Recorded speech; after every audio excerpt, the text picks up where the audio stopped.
how much equity to give your co-founders. This is a problem and a question that a lot of people have written about, and you can see a lot of varied advice online. My perspective is that most founders are missing a couple key points when divvying up their equity. The first one is your equity splits with your co-founders are what's going to motivate your co-founders to stick with your company through the years and years and years it takes in order for you to build a large company that has massive impact.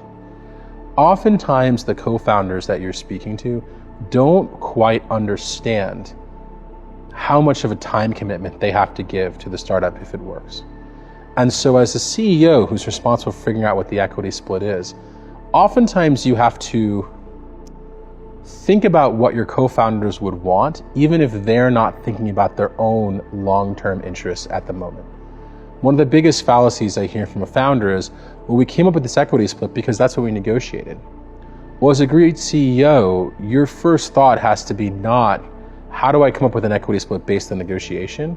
Your first thought has to be, how do I come up with an equity split that's going to maximize the motivation of my teammates?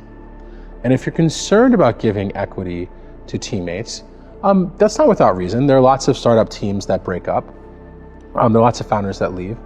But your primary mechanism of safety when it comes to giving equity is vesting and a cliff. So typically when you give equity to anyone in your company, but including the founders, you have what's called 4-year vesting. That means that you have to work at the company for 4 years to actually get that equity stake. Typically also you have what's called a 1-year cliff. That means if you leave or are fired from the company within the first year, you get nothing. So as a CEO that's trying to make sure you have a maximally motivated team, this is your hedge. Vesting with the cliff, 4-year vesting with a 1-year cliff is your hedge. This is your get out of jail free card.